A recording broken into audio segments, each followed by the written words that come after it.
हिमाचल प्रदेश का नाम आता है तो हमारे जहन में खूबसूरत वादियाँ, बर्फ़ और हसीन जगहों का एक मंज़र सामने आ जाता है।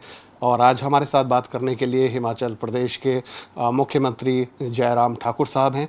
उनसे बात करेंगे कई मुद्दों पे। जयराम जी, सबसे पहला मुद्दा वैक्सीनेशन को लेके, क्योंकि वैक्सीनेशन ऐसी चीज़ है जिस जो कि आपके यहाँ टूरिस्ट बहुत आते हैं। तो अब वैक्सीनेशन किस तरीके से कराया जा रहा है लोगों का, जिससे कि टूरिज़्म पे असर ना पड़े, लोग आते रहें? देखिए, एक तो कोविड के संक्रमण को रोकने के लिए सबसे कारगर उपाय अगर है तो वो वैक्सीनेशन है। इस बात को लेकर के कोई कन्फ्यूज़न नहीं है। और हिमाचल प्रदेश ने शुरू से ही वैक्सीन पर फोकस बहुत तेज़ी से किया, हमने जल्दी से भी किया और तो बहुत गंभीरता से उस काम को किया, क्योंकि संक्रमण हिमाचल प्रदेश में बहुत तेज़ी से सेकंड फेज़ का जो वेव थी तो उसमें बहुत तेज़ी से फैला था और उसमें स्वाभाविक रूप से डेथ भी काफ़ी हुई थी। लेकिन फिर भी उसके बावजूद हिमाचल प्रदेश का कोविड मैनेजमेंट को अगर हम कहें तो काफ़ी बेहतर हमने वहाँ पर प्रावधान उस तरह चीज़ के रखे। अगर किसी भी पेशेंट को कोविड के बेड की ज़रूरत पड़ी तो बेड उपलब्ध हुआ, किसी को ऑक्सीजन की ज़रूरत पड़ी तो ऑक्सीजन उसको उपलब्ध हुई है, और किसी को अगर वेंटिलेटर की ज़रूरत पड़ी तो वेंटिलेटर उपलब्ध हुआ है। तो ऐसे में सबसे ज़्यादा फोकस हमको करने की आवश्यकता थी। एक तो सेकंड फेज़ में सारे इस संक्रमण को रोकने के लिए जो ट्रीटमेंट हमको करना था तो वो सारी चीज़ें हमने की, लेकिन वैक्सीन पर हमने ज़्यादा फोकस किया कि अल्टीमेटली अगर कोविड के संक्रमण को रोकना है तो रास्ता सबसे ठीक रास्ता और पुख्ता रास्ता जिसको है वो वैक्सीन है। तो हिमाचल प्रदेश में हमने वैक्सीन को लेकर के हमने काम करने की शुरुआत की। हालांकि भौगोलिक परिस्थितियाँ वहाँ की बहुत कठिन है, कई कई दिन कुछ गाँव में पहुँचने के लिए लगते हैं। अब आप अंदाज़ा लगाएं कि बड़ा बंगाल ऐसा है जहाँ 6 दिन एक तरफ चलते चलते उस गांव में पहुंच पाते हैं। हमने हेलीकॉप्टर से वहां पर वैक्सीन पहुंचाई, टीम पहुंचाई, 100% वैक्सीन किया वहां पर। डोडरा क्वार है जहां पर लगभग 12 से 14 घंटे वहां पर लगते हैं पैदल चलने के लिए। तो 12-14 घंटे चल करके जो है स्पेन से जा कर के हमने वहाँ पर वैक्सीन पहुँचाई और उसके बाद वैक्सीन वहाँ पर 100% की। और उसी तरह से मलाना एक गांव है हिमाचल प्रदेश में, उस गांव में देवता है जिसके प्रति बहुत आदर है, श्रद्धा है लोगों के मन में। यानी कि देवते की इजाज़त के बिना कुछ नहीं कर सकते वहाँ पर। जब तक देवता इजाज़त नहीं देगा तो कुछ आप वैक्सीन नहीं लगा सकते थे। तो देवता के यहाँ पर हमने स्थानीय जो कारदार जो लोग हैं उनको भी भेजा और उसका डिप्टी कमिश्नर को भेजा, टीम को भेजा वैक्सीनेशन करने के लिए। वो भी 6 घंटे के लगभग पैदल है। वहाँ पहुँचने के बाद देवता से अनुमति ली, फिर 100% उस गांव को वैक्सीन किया।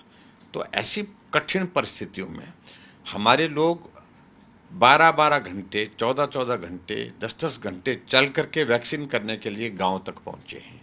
तो ये कठिन काम था हिमाचल प्रदेश में। और बरसात के मौसम में और भी ज़्यादा हमको कठिनाई हुई, क्योंकि जो ट्राइबल का इलाका है उसमें बहुत बड़े स्तर पर जो है नुकसान हुआ।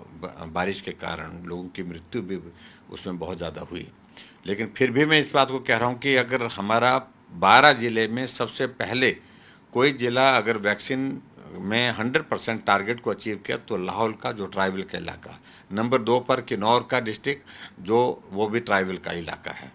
तो अवेयरनेस की दृष्टि से शुरू के दौर में दिक्कत ज़रूर आई थी, क्योंकि बहुत सारी भ्रांतियां फैलाई थी कि ये होगा वो होगा, साइड इफ़ेक्ट्स के बारे में बहुत सारी बातें कही थी। लेकिन लोगों को समझाने के लिए जब हमने चुने वो प्रतिनिधियों के साथ संवाद किया, वीडियो कॉन्फ्रेंस के माध्यम से सबको जोड़ा और हमारे हेल्थ केयर वर्कर्स को जोड़ा, सामाजिक संस्थाओं को जोड़ा, धार्मिक संस्थाओं को जोड़ा कि आओ वैक्सीन के लिए चलिए, वैक्सीन लगानी ज़रूरी है। और यहाँ तक कि अपनी पार्टी के संगठन को भी जिम्मा दिया, पार्टी के संगठन को भी जिम्मा दिया कि वो गांव से लोगों को वहाँ पर बूथ लगाए और बूथ लगा करके वहाँ से लोगों को लेकर के आए और उनको छोड़ करके आए जो चल नहीं सकते हैं, ऐसे बुजुर्ग लोग जो हों। तो इस तरह से इस अभियान को आगे बढ़ाया और मुझे इस बात की प्रसन्नता है कि पूरे देश भर में हिमाचल जो है वैक्सीन को पूरा करने में जो एलिजिबल कैटेगरी थी हमारी 18 साल से ऊपर की, उसमें प्रथम आया, फर्स्ट डोज कंप्लीट कर लिया हमने 103%, यानी कि 103% जो टारगेटेड एक हमारी एक फिगर थी वो हमने कर दी। उसमें 103% का कहने का मतलब ये है कि उसमें जो माइग्रेंट लेबर भी है, उसमें टूरिस्ट भी है। राम जी, हमने देखा जब कोरोना का दूसरा फेज़ ख़त्म हुआ और अनलॉक हुआ तो अचानक से एक बहुत भीड़ सी ह्यूज लोग इकट्ठा हो गए जाके हिमाचल में, और जबकि हाल में कोरोना ख़त्म ही हुआ था। तो उस सिचुएशन को कंट्रोल करने के लिए क्या किया गया, और अब क्या ऐसा किया जा रहा है कि टूरिस्ट भी आते रहें, टूरिज़्म को नुकसान भी ना हो और कोरोना भी ना फैले?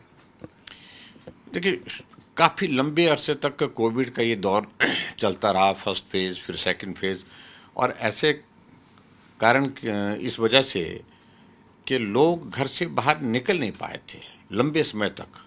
जैसे ही कोविड में थोड़ा एक्टिव केस का नंबर कम हुआ पूरे प्रदेश भर में, पूरे देश भर में, तो लोग निकले परिवार के साथ, चलो थोड़ा निकल आते हैं। निकलना कहाँ, तो निकलने के लिए वो हिमाचल जैसे पहाड़ी राज्य में जहाँ खूबसूरती है, जलवायु अच्छा है, कोविड का केसेस भी हमारे पास वहाँ पर उस वक्त नंबर कम था, तो इसलिए वहाँ पर आए और भीड़ भी दिखी। वो शुरू के दौर में थोड़ी सी कठिनाई आई हमको, क्योंकि ऑल ऑफ ए सडन वो क्राउड आया टूरिस्ट का। तो बाद में उसको रेगुलेट करने के लिए हमने एडमिनिस्ट्रेशन को हिदायत दी, क्राउड एक जगह इकट्ठा ना हो ताकि संक्रमण फैले। तो इसलिए उसको रेगुलेट करने के लिए जिम्मेदारी लगाई। कोई अगर टूरिस्ट आया है जिसने मास्क नहीं पहना है तो उसको ये कहा गया कि आप मास्क पहनिए। मास्क पुलिस के पास दे रखा, और पुलिस वाले मास्क उनको दे रहे थे वहाँ पर जहाँ जिसने मास्क नहीं लाया था किसी कारण से। तो इस तरह से हमने परसुएट किया और उसका एक अच्छा परिणाम हुआ। टूरिस्ट भी आया और उसको रेगुलेट भी किया और उसके साथ साथ क्राउड को भी मैनेज किया। टूरिज़्म इंडस्ट्री एक बड़ा रिसोर्स है हिमाचल के लिए। उसकी अब कोरोना के दौर के बाद उसको बढ़ाने के लिए सरकार की तरफ से क्या कदम उठाए जा रहे हैं? निश्चित रूप से हिमाचल की इकोनॉमी में टूरिज़्म का एक बहुत बड़ा एक अहम रोल रहता है, और सबसे बड़ी बात मुझे इस बात की प्रसन्नता है कि टूरिस्ट हिमाचल प्रदेश में बहुत बड़ी संख्या में इस बार आने के इसमें है, वो आया भी है, और अभी भी आने वाले समय में जब बरसात का मौसम थोड़ा कम होगा तो और बड़ी संख्या में आएगा। तो एक अट्रैक्शन तो हमारे हिमाचल प्रदेश में ये बना है कि जो अटल टनल रोहतांग, उसको देखने के लिए बड़ी संख्या, जो भी आदमी मनाली आता है, शिमला आता है, हिमाचल आता है, तो एक बार उसका मन जब मालूम होता है उसके बाद अटल टनल रोहतांग जो है 9 किलोमीटर लंबी है और विश्व की जो है सबसे बड़ी टनल है इस हाइट की, 10,000 की हाइट से ऊपर उसका 10,000 फीट से ऊपर उसकी हाइट है। तो उसको देखने के लिए मन करता है। टनल बनी भी सुंदर है, और आदरणीय प्रधानमंत्री नरेंद्र भाई मोदी जी ने इसका उद्घाटन किया है, अटल जी ने शुरू किया था। तो वहाँ लोग बड़ी संख्या में आते हैं, और ट्राइबल में जाकर के लाहौल स्पीति में टूरिस्ट की नई डेस्टिनेशन डेवलप हुई है। तो इसलिए अच्छी बात हमारे लिए है कि हिमाचल में टूरिस्ट आएगा तो हिमाचल की इकोनॉमी को भी, और हिमाचल के जो बेरोज़गार नौजवान जो काम करते हैं, टूरिज़्म के सेक्टर में काम करते हैं, उनको रोज़गार की भी संभावनाएं और बढ़ेंगी। जयराम जी, विरोधी अक्सर ये सवाल उठाते हैं कि जब कांग्रेस की सरकार हुआ करती थी तो हाइड्रो इलेक्ट्रिक प्रोजेक्ट्स लगाए जा रहे थे, बहुत लगाए गए। आपकी सरकार इस दिशा में किस तरह की कोशिशें कर रही है? कांग्रेस की सरकार में तो हाइड्रो प्रोजेक्ट्स बहुत ही कम लगे। अगर हाइड्रो प्रोजेक्ट्स अगर सबसे ज़्यादा लगे तो भारतीय जनता पार्टी की सरकार जो 98 में बनी थी उस दौरान जो है बहुत बड़ा नंबर आया था, और उसके बाद वो प्रोजेक्ट कुछ एक सफल हुए, कुछ एक प्रोजेक्ट का काम अभी तक कंप्लीट हुआ नहीं उसके बावजूद भी। तो लेकिन सबसे बड़ी अलॉटमेंट उस वक्त हुई थी। और मैं ये भी कहना चाह रहा हूँ कि आज हिमाचल प्रदेश में लगभग 11,000 मेगावाट हाइड्रो सेक्टर में जनरेशन होती है, जबकि पूरे देश भर में 45,000 मेगावाट होती है। तो उसमें से 45,000 मेगावाट में से 11,000 कॉन्ट्रीब्यूशन हिमाचल प्रदेश का है। और अभी हमारे 3-4 प्रोजेक्ट, बड़े प्रोजेक्ट जो है वो हमारे इनॉग्रेशन के लिए तैयार हैं, और आने वाले समय में आदरणीय प्रधानमंत्री जी आएंगे तो हमने वो तैयारी रखी है। 3-4 प्रोजेक्ट शुरू होंगे, 3-4 प्रोजेक्ट जो है वो हमारे इनॉग्रेशन के लिए तैयार हुए हैं। जयराम जी, पूरे देश में चर्चा आजकल होती है किसानों को लेकर। हम हिमाचल के किसानों की बात जानना चाहेंगे। सरकार ने वहाँ किसानों के लिए किस तरह की कोशिशें की हैं, उनकी खेती के लिए, उनकी फसलों के लिए? देखिए, एक तो बात तो बड़ी स्पष्ट है कि किसान का ये जो बिल आया है, कृषि बिल जो आया है पर्टिकुलरली, उसमें हिमाचल प्रदेश में जो है कोई भी हड़ताल नहीं हुई, कोई भी धरना प्रदर्शन नहीं हुआ। बाहर के लोग थोड़ा बहुत आने की कोशिश की उनने, लेकिन किसी ने ना उनको सुना, ना माना, ना सहयोग दिया। एक तो बात, सबसे बड़ी बात है, मैं हिमाचल प्रदेश के किसानों का बहुत आभार व्यक्त करना चाहूँगा कि वो गुमराह नहीं हुए। दूसरी बात, हिमाचल प्रदेश की इकोनॉमी में सेब का एक बहुत बड़ा कंट्रीब्यूशन होता है। 4,500 करोड़ रुपए की हमारी एप्पल इकोनॉमी हिमाचल प्रदेश की है। अब की बार सेब अच्छी किस्म का तो मार्केट में ठीक जा रहा है, लेकिन थोड़ी चिंता हमको इस बात की ज़रूर हुई इस बार, क्योंकि जो ओलावृष्टि हुई और बेमौसमी समय में जो है वो वहाँ पर बर्फबारी हुई हिमाचल प्रदेश में, और टेम्परेचर डाउन आया, उसके कारण सेब जो है वो क्वालिटी का उस कदर का नहीं बन पाया जिस प्रकार का हम उम्मीद करते थे। हालांकि जिसको हम कह सकते हैं कि प्रोडक्शन अच्छी है, लेकिन क्वालिटी का सेब में थोड़ी कमी आई। उसके कारण जो है रेट में गिरावट आई है, इन दिनों में काफ़ी गिरावट आई है, जो चिंता का विषय है। हम लगे हैं सारी विषय को लेकर के, कोशिश कर रहे हैं कि उसमें कैसे सुधार हो सके। जो फार्मर हमारे जितने हैं उनके साथ भी संवाद के साथ है, और उसके साथ वो जो मार्केटिंग में लोग हैं तो उनके साथ भी संवाद में हम लगातार हैं। तो कोशिश कर रहे हैं कि सेब का अच्छा दाम मिल सके।